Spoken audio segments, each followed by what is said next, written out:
ఈరోజు 5వ గుర్తు నేర్చుకుందాం. ఏంటండి? ఇంతవరకు 4 గుర్తులు ఉన్నాయి. 5వ గుర్తు మారు మనసు పొందిన వారిలో ఉండే 5వ గుర్తు. 19వ వచనాన్ని మనం చదువుకుందాం. పిమ్మట అతడు దమస్కులోనున్న శిష్యులతో కూడా కొన్ని దినములుండెను. వెంటనే సమాజ మందిరం. చాలండి. దమస్కులోని శిష్యులతో అపొస్తలుడైన పౌలు ఉన్నాడు. ఏంటి దాని అర్థం? సహవాసపు అనుభవం. ఏంటి? ఎవరితో ఉన్నాడు? శిష్యులతో ఉన్నాడు. నూతనముగా మారు మనసు పొందిన ఈ యొక్క పౌలు ఎవరితో ఉన్నాడండి? శిష్యులతో ఉన్నాడు. ఏంటి దీని అర్థం? మన యొక్క జీవితాల్లో ఎందుకు దేవుని యొక్క సహవాసాలకు మనం రావాలి? ఎందుకు మారు మనసు పొందిన వారితో మనం సహవాసం కలిగి ఉండాలి? కారణం ఏంటంటే, తెలుగులో ఒక సామెత ఉంది. జోగి జోగి రాసుకుంటే ఏమవుద్దంట? బూడిద రాలుతుందంట. అలాగే విశ్వాసి విశ్వాసి రాసుకుంటే విశ్వాసం కలుగుద్ది. అందుకనే సంఘ ప్రార్థన, అందుకనే సంఘ సహవాసాలు. సంఘ సహవాసాలకు రావటం వల్ల ఏంటో తెలుసా? నేను మారు మనసు పొందాను. ఇదివరకు నేను లోక సహవాసం చేసేవాడిని. లోకములోని వారితో నేను ఎక్కువ సమయం గడిపేవాడిని. ఆ సమయంలో అనేక లోక సంబంధమైన మాటలు మాట్లాడేవాడిని. లోక సంబంధముగా నేను ఆ సహవాసంలో నేను జీవించేవాడిని. కానీ ఇప్పుడు ఏమైంది? నా మనసు మారింది.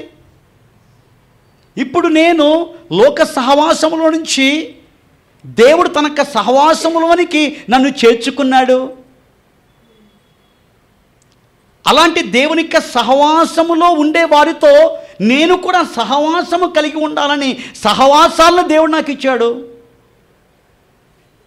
ఆ సహవాసాల ద్వారా నేను దేవునిని నమ్ముకున్నాను. ఇది నాకు రుజువు అని నేను సాక్ష్యమిస్తున్నాను.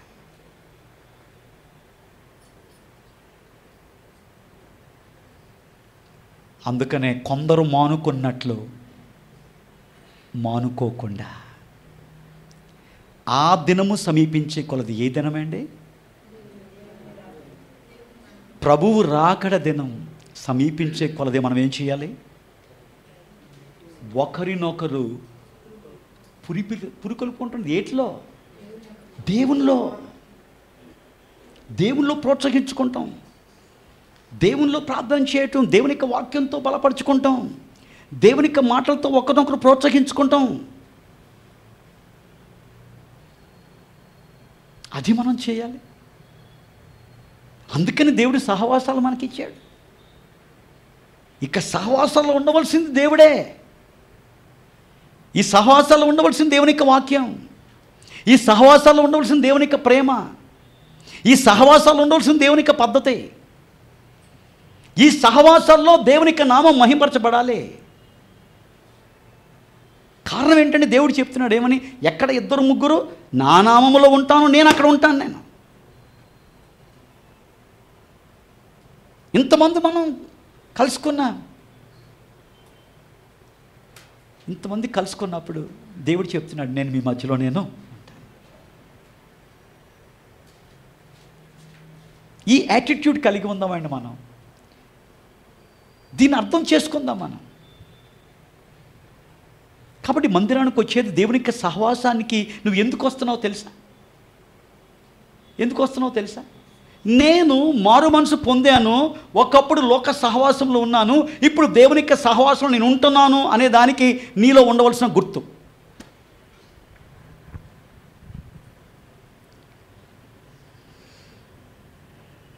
నీ సహవాసం ఎవరితో ఉంది? ఆలోచించు. చర్చ గొట్టె వాళ్ళతో నీ సహవాసం ఉందా?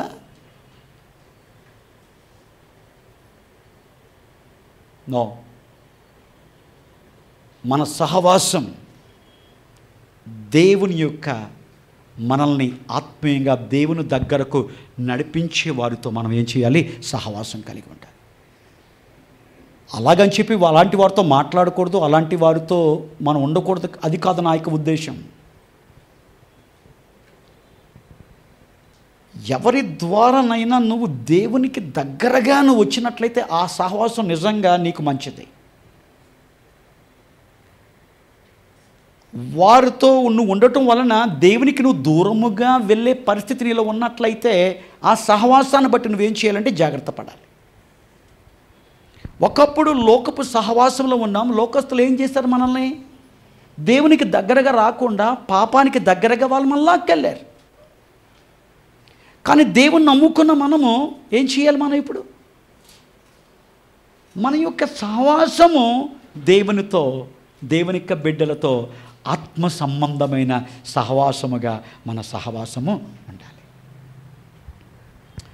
దేవుని యొక్క మందిరములో దేవుడిస్తున్న యొక్క సహవాసాలను ఎగ్గొడతాం కాదు.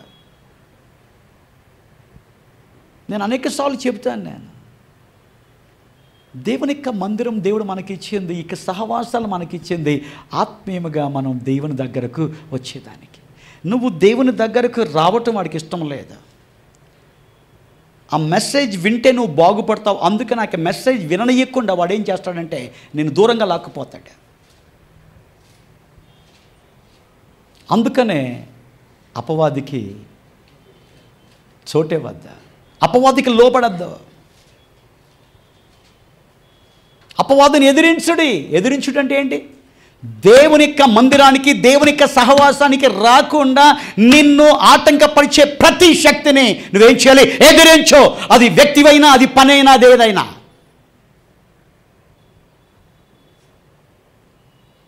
దేవుడి మాట తప్పని వాడు. ఆయన బిడ్డలమైన మనకు ఆయన చెప్తున్నది ఏంటంటే ఆకాశ పక్షులను చూడండి మీరు. ఏంటి ఆకాశ పక్షులను ఎందుకు చూడమంటున్నాడు దేవుడు? అవి విత్తవు, కోయవు, వడుకవు, వాటికంటే మీరు శ్రేష్టమైన వాళ్ళు కాదా?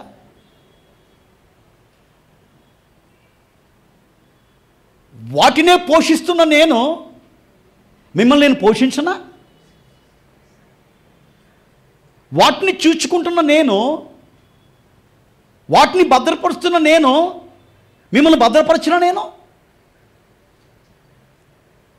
కాబట్టి ప్రభునందు ప్రియులారా, దేవుని యొక్క సహవాసంలో మనం ఉన్నప్పుడు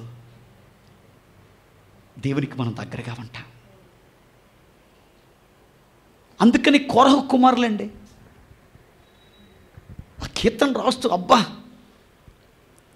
నీ మందిర ఆవరణములు చూడవలనని నాకు ఆశపడుతున్నాను, తృష్ణ కొనుచున్నాను ఆయన.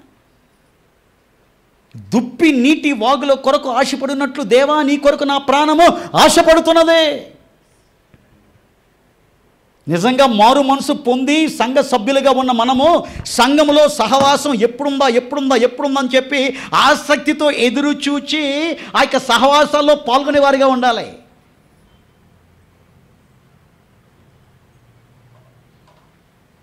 నీకు పని ఉన్నప్పుడు ఇట్స్ ఓకే. పనిని ఎగ్గొట్టి దేవుని దగ్గర రమ్మని దేవుడు కూడా కోరుకోవట్లేదు.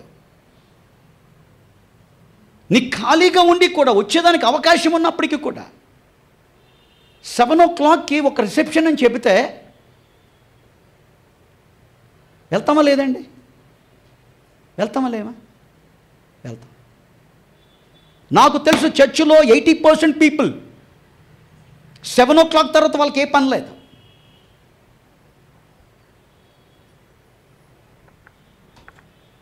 ఆలోచన చేయాలి. మనం ఆలోచన చేసుకుందాం. మనం ఆత్మపరిచయం చేసుకుందాం. నిజంగా మన మనసు మారలా. నిజంగా ఇక దేవుని పట్ల మనకి తృష్ణ లేదు. నిజంగా మీ అందరిని బట్టి నేను సంతోషిస్తున్నాను. నేను అనేకసార్లు చెప్తాను, దేవునికి సమయం ఇచ్చి నష్టపోయినవాడు ఎవడో లేడండి. కొంతమందిని చూచినప్పుడు నాకు ఎంకరేజ్మెంట్గా ఉంటుందండి. నాయన ఎంత నాయన వీళ్ళకి ఆసక్తి, ఎంత తృష్ణ నాయన నీ పట్ల. సరైన వచ్చేదానికి అవకాశం లేకపోయినా ఎంతో దూరం నుంచి బిఎంటీసీ బస్సులు పట్టుకొని ధనాన్ని ఖర్చు పెట్టి నిజంగా వచ్చేవాళ్ళు. నిజంగా మీలో కనబడుతున్న రుజువు ఏంటో తెలుసా? నేను మారు మనసు పొందా. That's it. విచిత్రం, చర్చ్ చుట్టే చాలామంది ఉంటారు. మన ప్రేయర్ సెల్స్లో ఎక్కువ ఉండేది ఎక్కడో తెలుసండి? మత్తికెర. అందుకని 2 చేసాం, మత్తికెర 1, మత్తికెర 2. ఏంటి మత్తికెర 1, మత్తికెర 2? యాక్చువల్గా శేషాద్రిపురం 10 చేయాలి. ఆ లెక్కనే శేషాద్రిపురం 10 చేయాలి. మినిమం ఏంటంటే అక్కడ వచ్చేది 60 మంది వస్తారు మినిమం, నార్మల్గా ఉన్నప్పుడు. నేను ఎందుకు ఈ విషయాలు చెప్తున్నానంటే, ప్రార్థన చేద్దాం, అదొకటి మనం చేయగలుగుతాం అంతే. నాయన, నేను ఆ రకంగా మానుకునే వారి లెక్కలో నేను ఉండకూడదు. నీ యొక్క సహవాసానికి రాకుండా నన్ను ఆపే ఏదైనా కానీ నాయన, అది నీకు ఇష్టమైంది కాదు. దాన్ని ఏం చేస్తాను? ఎదిరిస్తాను, దానికి నేను లోబడను. సో కాబట్టి నీ సహవాసం ఎవరితో ఆలోచించేద్దాం.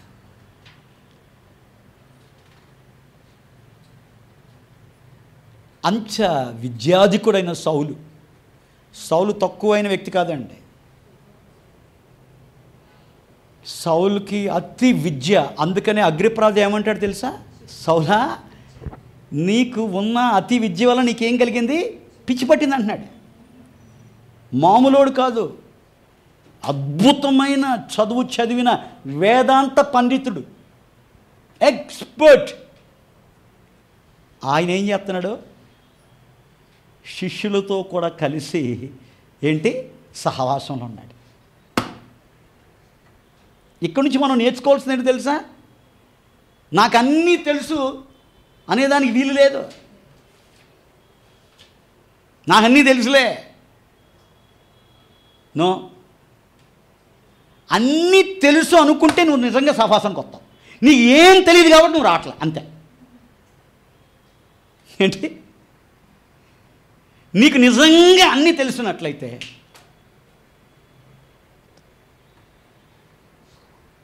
ఆలోచించేద్దాం. కాబట్టి సహవాసపు అనుభవము ఎవరిలో ఉంటుందో అది వారు మారు మనసు పొందారు అనేదానికి గుర్తు. ఇంకోటి చెప్తాను నేను. 6వ గుర్తు 20 వచనం చూడండి. వెంటనే సమాజ మందిరములలో యేసే దేవుని కుమారుడని ఆయనను గూర్చి ప్రకటించుచు వచ్చెను. ఓకే, 6వ గుర్తు ఏంటో తెలుసండి? సాక్ష్య జీవితం. ఏంటి? సాక్ష్య జీవితం. ఏంటి సాక్ష్యం? నిన్ను రక్షించిన క్రీస్తును గురించి చెప్పటమే సాక్ష్యం. మనసు మారకముందు నువ్వేం చెప్పావు? నీ కోసం నువ్వు చెప్పుకున్నావు. ఈ రోజులో కొంతమంది కూడా మా అబ్బాయి ఇది, మా అమ్మాయి ఇది, మా కోడలు ఇది, మా అల్లుడు ఇది, మా మానవాడ ఇది. Okay okay okay. లోకస్తులు కూడా అదే చెప్తారు. మావాడు ఐఏఎస్ అయ్యాడండి, మావాడు ఐపీఎస్ అయ్యాడండి, మా అమ్మాయి ఎయిర్ హోస్టెస్ అండి, గాల్లోనే ఉంటుంది. Okay, fine, praise God. మనమేం చెప్పాలి? నోరు తెరిస్తే ఈయన ఏం చెప్పాడు తెలుసా? యేసే దేవుడని, దేవుని కుమారుడని ఆయన గురించి ప్రకటించున్నాడంట. ఇంకా ఇది నువ్వు నిజంగా మారు మనసు పొందావనే దానికి 6వ గుర్తు ఏంటంటే ఏం చేయాలి? బైబిల్ ఒక సన్నివేశం ఉంది. ఒక గుడ్డివాడిని యేసు ప్రభు బాగు చేశాడు. కొంతమందికి ఇది ఇష్టం అవ్వాల. ఉంటుంది కదా, దేవుని పని ఎక్కడ జరిగితే అక్కడ సాతాను కూడా ఏం చేస్తుందంటే ఏదో ఒకటి చేద్దామని మొదలెడుతుంది. కానీ ఒకటే, దేవుని యొక్క పనిని ఎవ్వరూ ఆపేదానికి ఈ లోకంలో సామర్థ్యం లేదు. నీరో అనుకున్నాడు, నీరో చక్రవర్తి ఏమనుకున్నాడు తెలుసా? క్రైస్తవ్యాన్ని లేకుండా చేయాలని ఆలోచన చేశాడు. ఏం జరిగిందో తెలుసా? చరిత్ర ప్రకారం మనం చూసినప్పుడు రోమా వీధుల్లో అంట క్రీస్తును నమ్ముకున్న వాళ్ళ యొక్క రక్తం ప్రవహించిందంట. అంతగా వధ జరిగింది. అంత వధ జరిగితే లెక్క ప్రకారం ఏం చేయాలి? మనమైతే మూటా ముళ్ళు సర్దుకొని ఎందుకు వచ్చిన గొడవరా, బతుకుంటే బొలుసాకు తినొచ్చని వెళ్ళిపోతాం. పరలోకం తర్వాత చూద్దాం, ఏముందిలే ఇక్కడ బతుకుతాం. కానీ అలా కాదు. వాళ్ళు ఎక్కడ చరిత్ర యొక్క సాక్ష్యం, ఎక్కడ దేవుని యొక్క పని ఆపబడిందో అక్కడ గొప్ప ఉద్యమం జరిగిందంట. ఏంటి? గొప్ప ఉద్యమం జరిగిందండి. కాబట్టి మనకి జీవితాల్లో యేసు ప్రభుని వదలలేదు జనాలు. యేసు ప్రభుని వదలలేదండి. ఇంకా మనం ఏ పార్టీ వాళ్ళమని చెప్పండి అంతే. పరిశుద్ధుని వదలలేదు జనాలు. ఇంకా ఏమన్నారు తెలుసా? ఆయన్ని దెయ్యం పట్టినోడు అన్నాడండి. వాళ్ళ నోరులు ఎలా వచ్చినాయి కూడా అర్థమవుతుంది నాకు. దెయ్యాలను వెళ్ళగొట్టిన ఆయన్ని, దురాత్మలు వెళ్ళగొట్టిన ఆయన్ని కళ్ళ ద్వారా చూసి చెవుల ద్వారా విని ఆయన ఏమంటున్నారు తెలుసా? నువ్వు దెయ్యం పట్టింది నీకు అంటున్నారు. ఆ రకంగా దేవుడు ఈ లోకంలో ఉన్నప్పుడు ఆయన కూడా విమర్శించిన వాళ్ళు ఉన్నారు. ఇంకో సంగతి తెలుసా? ఆయన మాటలు కఠినంగా ఉన్నాయని చెప్పంట అంతవరకు వెంబడించిన కొంతమంది అంట ఆయన్ని వెంబడించకుండా వెళ్ళిపోయారు. బైబిల్ రాయబడుతుంది, వాళ్ళు ఎప్పుడూ మరలా ఆయన దగ్గర రాలేదంట.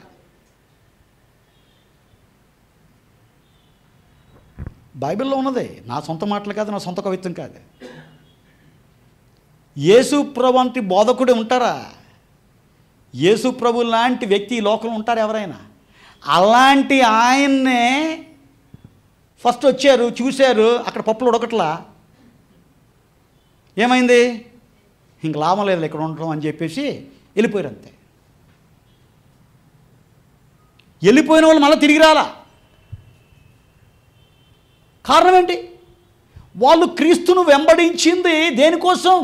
క్రీస్తు కోసం కాదు. క్రీస్తు కోసం అయితే వాళ్ళు విడిచిపెట్టరు. క్రీస్తు కోసం అయితే నా మట్టుకైతే బ్రతుకుటకైస్తే చచ్చిపోయినా కానీ ఆయన మేము వదిలిపెట్టము. దేవుడు మాకు అప్పగించిన దాన్ని మేము నిర్లక్ష్యం చేయం.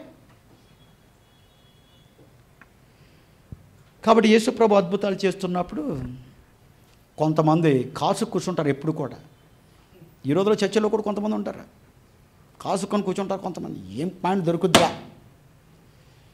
వేగుల వారు అంటారు వాళ్ళని, వేగుల వారు. ఓకే, ఇక్కడ కూడా వేగుల వారు ఉన్నారు. వాళ్ళు చూశారు యేసు ప్రభు ఏం చేశాడు? వాడి యొక్క గుడ్డితనాన్ని పోగొట్టేశాడు. పోగొట్టేసి ఇంక యేసు ప్రభు వెళ్ళిపోయాడు. ఈయన్ని గట్టి పట్టుకున్నారు వీళ్ళు. ఎవరో ఈ బ్యాచ్, ఈ వేగుల బ్యాచ్ ఉంది కదా, అది పట్టుకొని వాణ్ణి ఇంటర్వ్యూ ప్రశ్న అడుగుతున్నారు. అప్పుడు వాడు ఒకే మాట చెప్పాడండి. ఏం చెప్పాడు తెలుసా? ఆయన ఎవరో, ఆయన గురించి నాకు తెలియదు, కానీ ఒకటి నాకు తెలుసు, ఒకప్పుడు గుడ్డివాడిగా ఉన్నాను, ఇప్పుడు నేను చూస్తున్నాను. ఆమేన్. అది సాక్ష్యం. మన నోట్లోంచి రావాల్సింది ఏంటి? ఒకప్పుడు నేను దేవుని దూరంగా ఉన్నాను, ఇప్పుడు దేవునికి నేను దగ్గరగా ఉన్నాను నేను. కాబట్టి నాలాంటి భ్రష్టున్నే, నాలాంటి అపరాధముల చేత చచ్చిన నన్నే తన కుమారుడిగా దేవుడు నన్ను స్వీకరించాడు. నాకంటే పరిశుద్ధుడిగా ఉన్న నిన్ను దేవుడు తప్పకేం చేస్తాడు? క్షమిస్తాడని చెప్పి ఇతరులను ఎవరి దగ్గరికి ఏం చేయాలి? యేసు యొక్క సువార్తను, దుర్వార్త కాదు, దుర్వార్త నిండిన లోకములో, దుర్వార్తలతో నిండిన లోకములో ఎక్కడ చూసినా bad news, bad news, bad news. But there is only one good news. That news is gospel, సువార్త. సువార్త మంచి వార్త, దానికంటే మించింది ఏది లేదు. నువ్వు దేవుణ్ణి నమ్ముకొని మారు మనసు పొందిన ఆయన యొక్క బిడ్డవైతే నీ నోట్లోంచి రావాల్సింది ఏంటంటే సువార్త. దుర్వార్త రాకూడదు. దుర్వార్త నీలో ఉన్నట్లయితే లోక సంబంధివే. నిజముగా మారు మనసు పొందలేదు నువ్వు. ఏదో నామకార్థ వేషధారణ క్రైస్తవ జీవితాన్ని ఏదో ఒక వాడుకగా, వేడుకగా, ఆచారంగా, సాంప్రదాయంగా, ట్రెడిషనల్గా నువ్వు జీవిస్తున్నావు. దాని నుంచి బయటకు వద్దాం. కాబట్టి ఆ యొక్క వ్యక్తి చెప్తున్నాడు, ఒకప్పుడు గుడ్డివాడిని, ఇప్పుడు నేను చూస్తున్నాను. నీ రక్షణ సాక్ష్యం ఎవరితో అయినా పంచుకోవాలని తహతలాడుతున్నావు నువ్వు. కాబట్టి 6వ గుర్తు, మనం మారు మనసు పొందిన దానికి 6వ గుర్తు ఏంటి? మన సాక్ష్య జీవితం, సువార్త మన యొక్క నోట్లోంచి రావాలి. అందుకనే బైబిల్ ఏమాటో తెలుసా? ఇతరులకు అనుకూల వచనమే మాట్లాడండి, దుర్భాష ఏది మీ నోట్లోంచి. ఇతరులకు క్షేమాభివృద్ధిని కలిగించే మాటలు మాట్లాడండి. నువ్వు నోరిపితే అవతల వ్యక్తి సంతోషంతో చిరునవ్వుతో ఉండాలి. కానీ ఈ రోజుల్లో నవ్వే ఓడిని కూడా మనం ఏం చేస్తామంటే ఏడిపించేస్తాం. మళ్ళీ ఏంటి? క్రైస్తవులం మేము, 30 సంవత్సరాల సర్వీస్ మాది. దేవుని వాక్యాన్ని చదువుతాం, దేవుని వాక్యాన్ని వింటాం, పాటలు పాడతాం, వాక్యాన్ని కూడా బోధిస్తాం. మారు మనసు లేని జీవితాలు. ఆఖరిగా 25వ వచనం.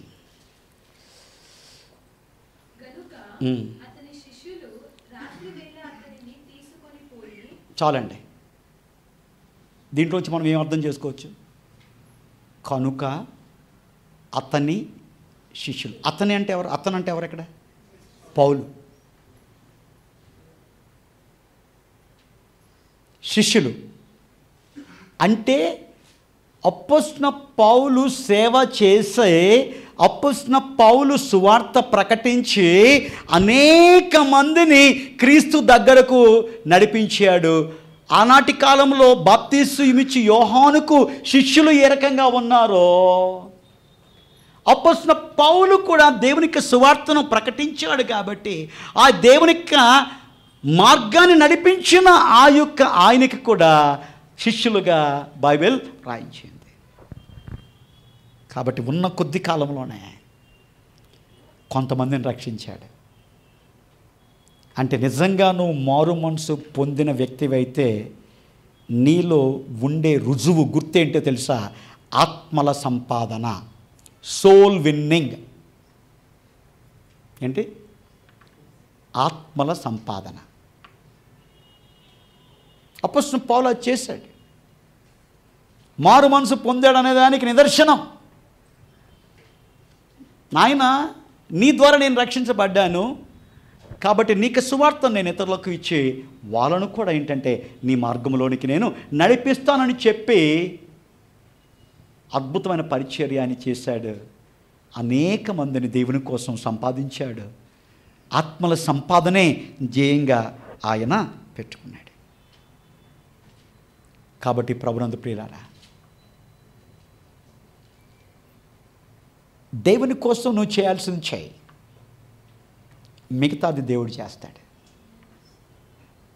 ఒక చిన్న సాక్ష్యం, ఒక చిన్న మాట,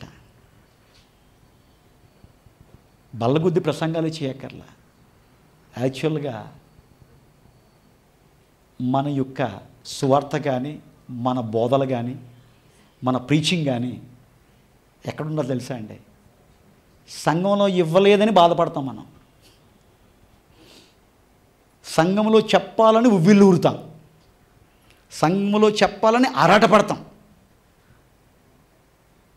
కానీ బయట ఒక్క మాట, ఒక్క వ్యక్తిని దేవుని దగ్గర నడిపిస్తే అంతకంటే గొప్పది ఏమని చెప్పండి? ఆ బాధ్యత మనందరి పైన దేవుడు ఇచ్చాడు. ఒక్క పాస్టర్ పైన మాత్రం కాదు, లేకపోతే కొంతమంది ఇవాంజలిస్టుల పైన కాదు, కొంతమంది సువార్థికుల పైన కాదు, దేవుని యొక్క శిష్యుల అందరిపైన ఆ బాధ్యత ఉంది. అది ఎప్పుడు జరుగుద్దంటే మనసు మారినప్పుడు. మనసు మారింది అనే దానికి రుజువు 7 గుర్తులు చెప్పాను ఇంతవరకు నేను. మొదటి గుర్తు ప్రార్థనా జీవితం, రెండవ గుర్తు దేవుని యొక్క ఉద్దేశాన్ని తెలుసుకొని దాన్ని మనకి జీవితాల్లో చేయటం, మూడవది సరైన దృష్టితో జీవించటం, పొరలు లేకుండా మన జీవితాల్లో జాగ్రత్త పడటం, తర్వాత బలపడిన జీవితం. ఎలాంటి పరిస్థితుల్లో అయినా, బలహీన పరిస్థితుల్లో బలంగా మనం, దృఢంగా మనం ఉండాలి. దేవుని యొక్క పిల్లలతో సహవాసము కలిగి దేవుని యొక్క సహవాసాలను నిర్లక్ష్యం చేయకుండా చక్కగా దాంట్లో మనం ఏం చేయాలి, సమయం ఉన్నప్పుడల్లా మనం ఏం చేయాలంటే శ్రద్ధగా పాల్గొనాలి. అది నువ్వు మారు మనసు పొందావనే దానికి రుజువు. ఆరోదే దేవుని కొరకు నిలబడే సాక్ష్య జీవితం. చర్చిలో నిలబడటం చాలా ఈజీ అండి. బయట మనం మాట్లాడే మాట, మనం చేసే ఆ యొక్క ప్రవర్తన ఒక్కొక్కసారి తలదించుకోవాల్సిన పరిస్థితి వస్తుంది.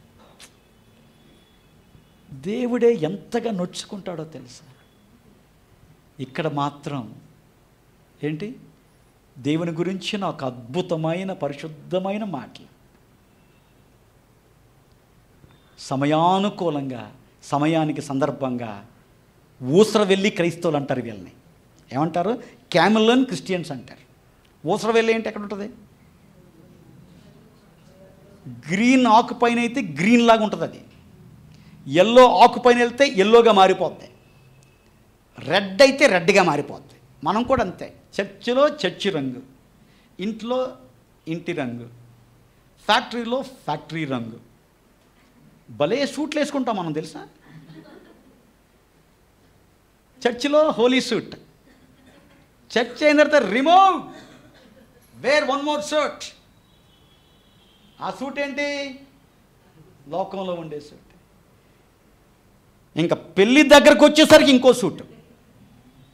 వామ్మో,